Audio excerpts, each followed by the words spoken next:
Faraway Wanderers, is a priest novel. This is an audiobook made by fans for other fans. Disclaimer. The main couple of the story is made up of two men. If you don't like it, don't listen. Thank you. Remember, subscribe and click the bell to stay updated on all the new releases. Enjoy. Chapter 1. Ch01. Plum blossoms flourished in the courtyard, falling everywhere on the ground, on the snow that was yet to melt, blending together at first glance. The petals were blown around the yard leisurely by the wind. Dusk fell like a curtain, and on the eaves the moon was as cold as water. At the far back of the small courtyard, half hidden by the plum blossom tree, was a corner gate, looking like it had been there for a long time. Guarded by two well-built men steeled in armors and weapons, inside the door was a distinctly large space.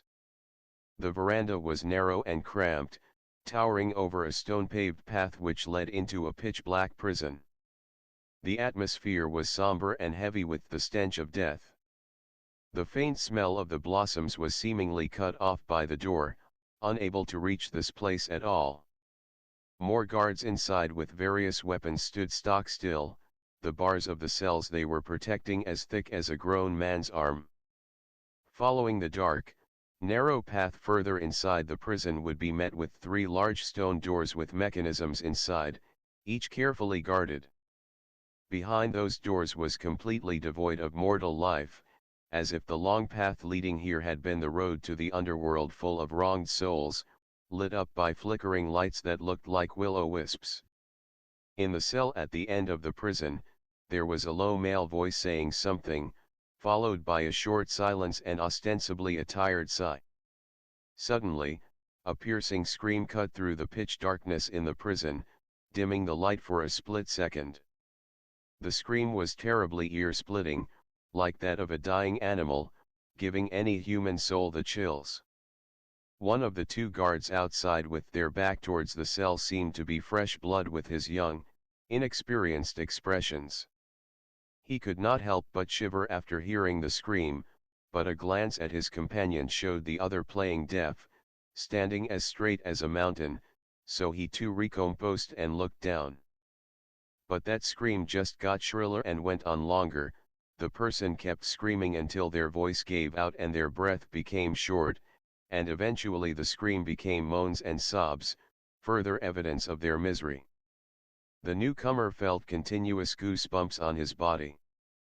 After about an hour, the sound finally died down.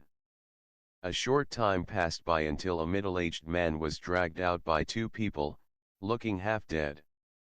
His arms were bare, head lolled to one side, hair sweat-soaked, lips bitten raw, blood foaming at the corner of his mouth, no visible injuries save for the 7 major acupuncture points on his stomach and chest, which were stabbed into by deep crimson nails. It looked like a horrifying map. The young guard couldn't help but follow the man with his eyes until he disappeared behind a stone door. At that moment, someone behind him said, "Do you have regrets now, having seen that?" He visibly shook with fear, turning back to see a man in turquoise robes silently appearing behind him for heavens knew how long. The other guard had already knelt, so he quickly followed suit. "My lord." The man in robes seemed to be in his late 20s, carrying himself with a scholarly grace, but there were traces of sickness on his complexion. His face was sharp, eyes bright, thick eyelashes seemingly hiding half of his face when he looked down, which was a common habit. The rare times the man looked up, a chilling cold in his eyes could be seen. The addition of an elegant slope of nose and a contemptuous curl of lips was a treacherous touch to his handsome look. The man looked at the younger after noticing the honorifics, smiling gently. "You must be new." The young man nodded. "Yes, my lord." He was then patted twice on the shoulder. "Then you must remember never to call me that from now on, the title is no longer mine. Simply call me Sir Joe next time." The young man looked up quickly, then down again with respect. "Yes, Sergio." He nodded, waving his arms. "You two can leave, I want some space for myself." The two guards obeyed and walked out side by side. The younger one still could not help but look back for a second to see the robed man leaning on the doorframe, his eyes gazing at something in the air but also nothing at the same time. Somehow he thought the man looked like he wanted to leave for somewhere really far away. After the first iron door was let down, the old guard beside him suddenly spoke in a low voice, "Having seen Sir all amiable and gracious and scholarly, will you believe that he's the one who put the nails of 7 apertures for 3 autumns into old Bai?" The younger looked at him in shock, and the white-haired old man sighed, "There are still a lot you don't understand. If you enter Tianchuang there's no way out, escape will only result in either death or being completely disabled." By year under the Rongjiu reign of Deqing, just by hearing the name Tianchuang could make the whole court quiver in fear. An organization of intelligence gatherers and assassins loyal only to the emperor, there was no information of their numbers or whereabouts, no doubt their power could extend to the end of the earth. Tianchuang was formed by Emperor He Lianyi of House Rong back when he was the crown prince, and by now it was already fully structured and strictly regulated. And the first ever leader of Tianchuang was the man in the turquoise robes, former lord of SIG Holdings, Sergio Zishu. There were no secrets in Tianchuang whether it was about court business or peasant problems, therefore one of its rules was that if a person could still talk, they could not leave the organization unless they were dead or asked for the nails themselves. The nails of 7 apertures for 3 autumns punishment meant that the person would be stabbed by poisonous nails into the 7 most important acupuncture points on their upper body by internal force, blocking their 8 meridians, crippling their martial arts skills and their ability to speak or move. After 3 years, the poison would fully spread into their viscera and they would kick the bucket. They would live their lives without purpose in those 3 years, and the experience made it worse than death itself. But even then, there were still some voluntarily wanting to be put in near coma just to leave Tianchuang. Those 3 years for them were the greatest favor. After dismissing everyone, Zishu returned to the small cell, closing the door, hands behind his back, pacing around in deep thoughts for a while. Then he stopped at a corner of the room, taking out a small box with the nails inside. Those terrifying tiny things carried a grim aroma not unlike plum blossoms. Zishu inhaled deeply, then undid his robes. He looked relatively well built, but once the robes were removed, a shriveled body came into view, like something had drained life completely out of it. On his haggard frame were 6 nails already being put in for apparently a long time ago, having almost become one with the flesh. He looked down at his body, smiling at himself mockingly and picking up a knife nearby. Slightly gritting his teeth, he made quick work of cutting away the flesh that clung to the nails as if it's not flesh of his own. His chest was quickly soaked in blood, but the nails looked new again. Like something was let loose, he cried out in pain, weakly leaning onto the wall in the corner and slowly sliding down, body trembling uncontrollably. His lips were deathly pale, teeth still gritted, then he suddenly convulsed, eyes wide open then slowly closed right after, head twisted to one side. Blanched and covered in blood, he looked like a corpse. Only until dawn broke did the man coiled in the corner of the cell twitch. His eyes then opened slowly and he tried to get up, but his weak legs gave out and he fell. He somewhat managed to stand after the second attempt, pulling out a cloth and dipping it in water to wipe away most of the blood on his chest with care. He redressed, picking up a nail to hide in his robes. Breathing in deeply, he opened the cell door and walked outside. Leaving the prison to go towards the courtyard with the blossoms and snow, Zishu felt a relaxing aroma soaking deep into him, cleansing the stench of blood. He stood under the plum blossom tree for a good while, smelling the flowers, unconsciously smiling. Then he went back to sighing, and spoke lowly, "Anyone here?" A person clad in black emerged from nowhere, body bent down in waiting for their orders. Josishu handed them a dull-colored command token and said, "Tell head butler Duan to accompany me in meeting His Majesty." They took the token, then vanished the way they appeared, as if they never existed. Head butler Duan Pengju was promoted by Josishu himself after the latter took over Tianchuang and operated under his orders only. He was both capable and unabashedly ambitious. Sometimes, Josishu saw the younger version of himself in this man. Quickly enough, he was greeted by Duan Pengju with the token.